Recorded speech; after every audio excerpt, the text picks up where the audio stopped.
Eh bien, nous y sommes les amis, la première FAQ de l'année 2026 et j'en profite une fois de plus pour vous souhaiter une merveilleuse nouvelle année avec tous mes vœux à la fois de santé, c'est le plus important, je vous le rappelle, mais aussi énormément de motos, de fun, de rire. Le rire aussi, ça fait partie de la santé, c'est très important. Et la sécurité. Protégez-vous, c'est ultra important quand vous roulez à moto. C'est une recommandation que je vous donne comme ça, voilà, c'est gratuit.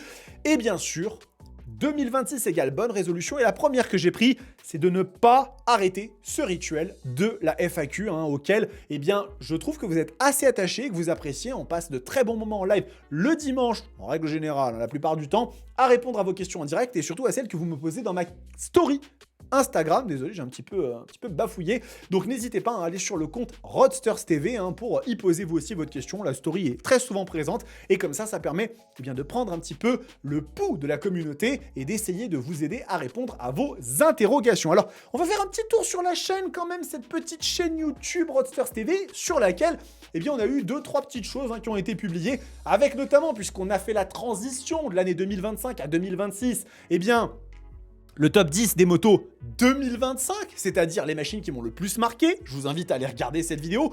Juste après, on a fait les Roadsters TV Awards où je portais un incroyable petit haut de costard très sympathique. Vous savez pas ce que j'avais en bas, ça se trouve j'étais en calbar, mais ça je ne vous le dirai pas, dans lequel on a récompensé cette fois-ci eh bien, un certain nombre de catégories différentes, très intéressantes, comme par exemple eh bien, la plus grande surprise technologique, la plus grande déception, le plus grand naufrage de constructeurs, enfin bref, c'est aussi assez intéressant.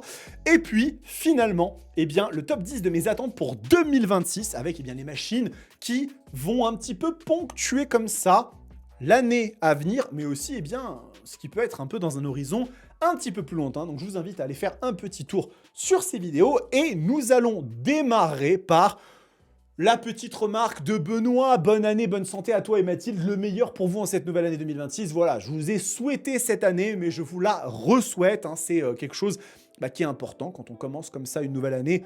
On se la souhaite, c'est ultra important à mon sens. Et du coup, eh bien écoutez, nous avec Mathilde, on s'est fixé quelques petits objectifs, on va dire comme ça, pour 2026, des bonnes résolutions. Peut-être qu'on va avoir l'occasion eh bien, un petit peu de changer de maison, peut-être faire enfin l'achat d'une maison, ce qui serait chouette, ça nous permettrait d'être un petit peu plus tranquille dans nos têtes, et puis aussi des petits objectifs de santé, de sport, et professionnellement pour la Roadsters TV, tout va rester tel quel, et du coup, eh bien, on va pouvoir enchaîner maintenant avec la première question de Augustin DSCPS qui nous dit « Peut-être un repose de ma part, mais comptes-tu essayer une Royal Enfield un jour? Bonne année !» Alors, c'est très intéressant parce que Royal Enfield, c'est une marque sur laquelle vous revenez assez fréquemment. Je pense qu'il y a un noyau dur de fans de cette marque et je peux le comprendre. Royal Enfield, c'est une marque qui est assez bien implantée. Je vais me mettre comme ça en plein écran, ça sera un petit peu plus sympathique. Et eh bien, effectivement, il est possible que je puisse aller toucher quelques machines de la marque Royal Enfield dans eh bien, les mois à venir, puisque je suis actuellement en discussion avec la CIMA, qui est l'importateur officiel de Royal Enfield, pour faire QJ Motor, parce qu'ils font aussi QJ Motor, et donc ça peut être une sorte de porte d'entrée comme ça, pour aller justement eh bien, tester des machines de la marque. Alors c'est vrai qu'effectivement, moi, Royal Enfield, je connais de nom, je vais souvent voir les machines quand elles sont présentes à l'ECMA, au Salon de Lyon, je les vois aussi des fois dans certaines concessions, mais c'est des motos que je n'ai jamais testées, je ne suis jamais monté sur une Royal Enfield, donc ça pourrait être l'occasion eh bien, d'ouvrir un petit peu mes horizons moto et de tester quelque chose de nouveau. Donc oui, pour répondre à cette question, il est tout à fait possible que je puisse essayer des Royal Enfield en 2026 ou un petit peu après, mais on va dire que les portes sont là, il ne reste plus qu'à les pousser et en espérer qu'elles ne soient pas fermées à clé.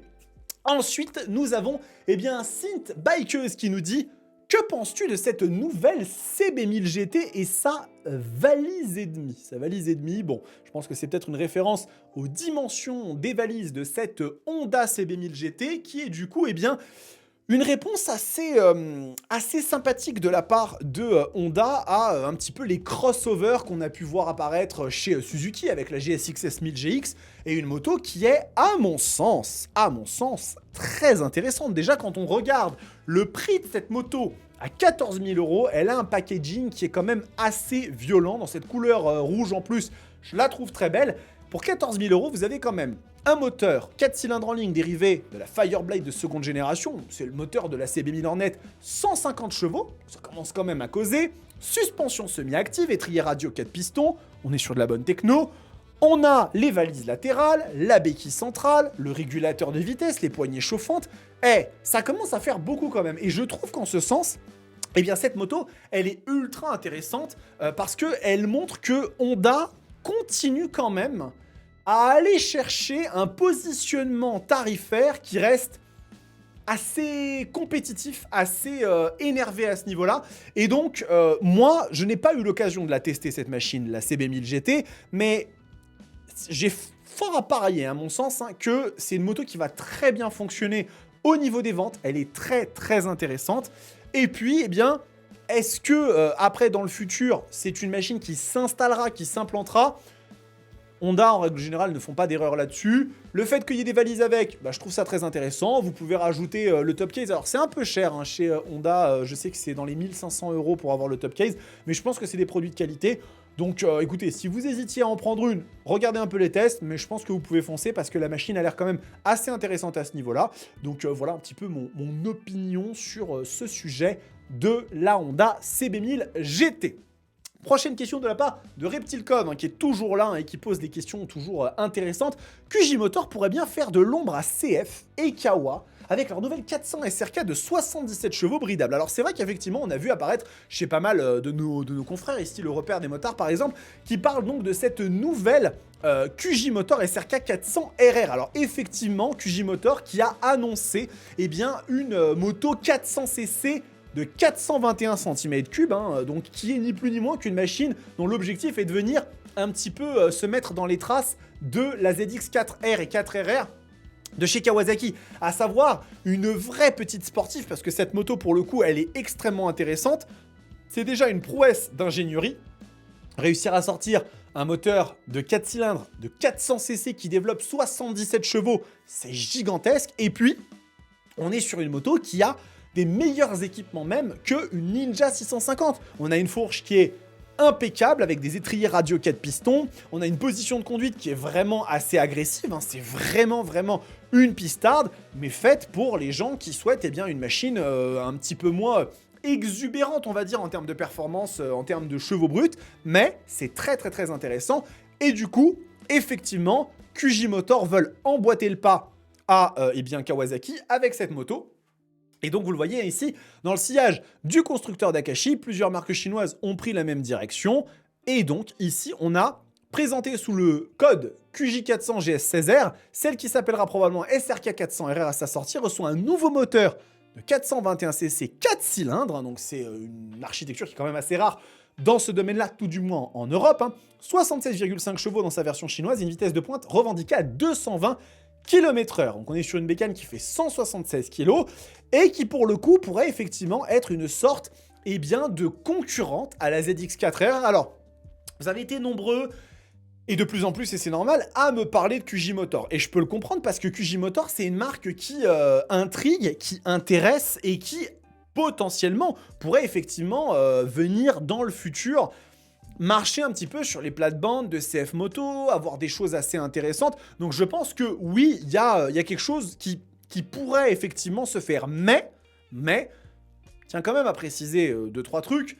Aujourd'hui, QJ Motor n'a pas du tout la même projection que CF Moto en Europe. C'est une marque qui, par exemple en France, n'est pas distribuée par un réseau officiel. C'est la CIMA, un importateur, qui gère justement les ventes de QJ Motor sur le pays. Et donc, on n'est pas encore au niveau d'une marque comme CF Moto qui commence à s'implanter avec des concessions en nom propre, même si on a GD France qui est un importateur, mais on a une présence qui est beaucoup plus forte de la marque. Donc, je pense que QJ, par contre, ils ont la possibilité d'aller vraiment accélérer les choses parce que en Chine, QJ Motor est plus gros que CF. QJ Motor, c'est un géant. Et quand on va à l'ECMA, on s'en rend compte, leur stand est la plupart du temps absolument gigantesque.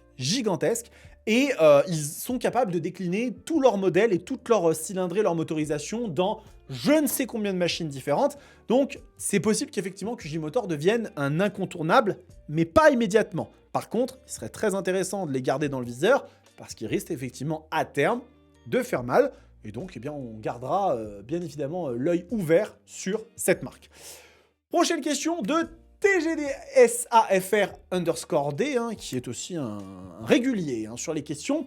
Quels sont les modèles que tu aimerais tester début 2026? Trident 800, KLE 500. Alors ça, c'est une excellente question parce qu'il y a effectivement un certain nombre de machines que je n'ai pas pu tester encore. Et notamment, c'est très très bien dit puisque cette machine, la Trident 800, est une moto que je n'ai pas eu l'occasion encore de tester et qui m'intrigue, effectivement. J'aimerais bien voir ce qu'elle donne. La Trident 660 m'avait un petit peu déçu parce que je la trouvais mignonne, mais bon, un petit peu légère au niveau de son apparence. Ici, sur cette Trident 800, on est sur une machine qui est vraiment, vraiment assez sympa, assez imposante, musculeuse. Donc, j'aime beaucoup, beaucoup le style de cette machine. Bien évidemment, ce n'est pas la seule. Il y a d'autres motos que j'aimerais beaucoup, beaucoup tester pour 2026. L'une d'entre elles, malheureusement, vous le savez, c'est compliqué de mettre la main dessus parce que ça va être une machine en tirage limité, extrêmement rare, mais j'adorerais parce que c'est une moto qui me fait rêver. Je vous en ai parlé dans mes dernières vidéos, c'est la Diavel V4 RS. Cette moto m'intéresse énormément parce que tout simplement le côté dragster, la ligne de la machine, c'est la moto qui fait le 0 à 100 le plus rapide de l'histoire de Ducati. Donc vraiment, je suis très très très intéressé. Il y en a plein d'autres, bien évidemment. Il y a beaucoup d'autres machines que j'aimerais essayer. Chez QJ Motor, notamment la V4 SR beaucoup de nouveautés à venir qui sont ultra intéressantes. Et je trouve que le monde de la moto reste, à mon sens, aujourd'hui encore ultra passionnant. Et c'est ça qui fait plaisir. Nous allons passer à la dernière question. Et alors, celle-ci, elle est un peu plus polémique, malheureusement. C'est AMRS 457 qui nous demande « Que penses-tu » de la nouvelle loi des excès de vitesse de plus de 50 km/h. Et donc ça, j'hésitais à vous en faire une vidéo, mais ça commence à dater un petit peu maintenant et j'ai beaucoup de choses à faire. Donc on va en parler ici parce qu'effectivement, il y a eu une mise à jour au niveau du code de la route et surtout des infractions de vitesse et de ce qu'elles peuvent engendrer. Donc on va regarder rapidement sur le site Légipermis. En fait, l'excès de vitesse de 50 km/h ou plus est devenu un délit depuis le 29 décembre 2025, même sans récidive. Donc, qu'est-ce que ça veut dire? Ça veut dire qu'avant, en fait, lorsqu'on était sur une première infraction, les excès de vitesse supérieurs à 50 km/h n'étaient pas considérés comme un délit. C'était en cas de récidive. Désormais, c'est un délit qui peut donc être sanctionné par une amende pouvant atteindre 3 750 €, 3 mois de prison, jusqu'à 3 mois de prison, et le retrait de 6 points. Elle a transformé en fait cette infraction, la loi du 9 juillet 2025, une infraction en délit, et donc une amende forfaitaire de 300 € peut être proposée si le conducteur est identifié. Son paiement éteint l'action publique. Donc effectivement, ici, désormais, en fait, le grand excès de vitesse, on appelle le grand excès de vitesse, supérieur à 50 km/h, sera sanctionné jusqu'à 3 mois de prison, 3 750 € d'amende et une suspension de permis qui peut aller jusqu'à 3 ans. C'est une discussion qui doit être prise avec, je pense, beaucoup de recul et de nuances. Je pense que la sécurité sur la route, c'est quelque chose d'ultra important. Et je pense que plus on est toutes et tous en sécurité, mieux c'est. Ça, c'est quelque chose qui est évident. Et un grand excès de vitesse de plus de 50 km/h, c'est, dans la très grande majorité des cas, quelque chose qui va potentiellement nous mettre en danger. Il n'y a absolument aucun doute à avoir là-dessus. Et qui va nous mettre en danger, nous, et qui va aussi mettre en danger potentiellement les gens autour de nous. Donc, il faut prendre ça en considération aussi. Seulement, voilà. Un délit qui peut être justement puni jusqu'à de la prison, amende, jusqu'à 3 750 €, etc., etc. Ça met en fait un conducteur sur le même degré que des personnes en fait qui commettent des choses qui, à mon sens, sont beaucoup plus répréhensibles, ou tout du moins avec une sanction qui me semble être ultra, pas disproportionnée, mais ce sont des choses qui, à mon sens, voilà, une personne qui est sur une autoroute, qui accélère alors qu'il n'y a personne, qui se fait flasher à ce moment-là, qui se fait réquisitionner au tribunal, etc., je pense que c'est un peu démesuré. Et je pense qu'effectivement, c'est sanctionnable. On est tous logés à la même enseigne là-dessus.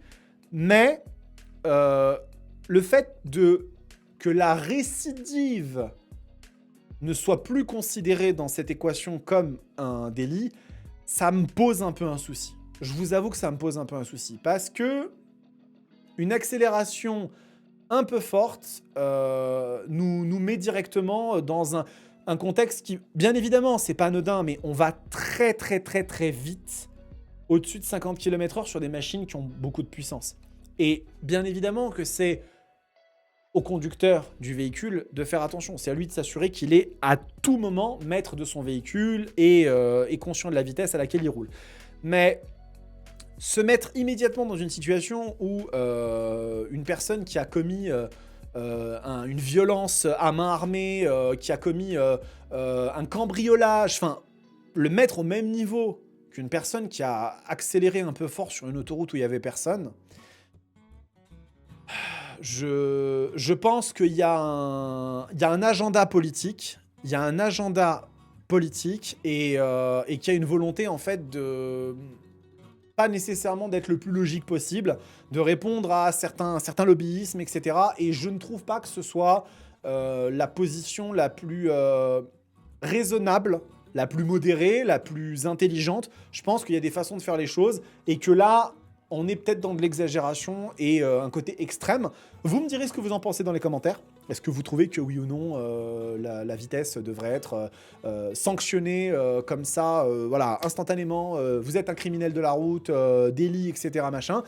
Je suis curieux, vous me direz ce que vous en pensez. En tout cas, c'est la fin de cette FAQ et j'espère que cette première édition vous a plu. Si vous aimez le contenu, vous le savez, hein, vous savez comment ça se passe.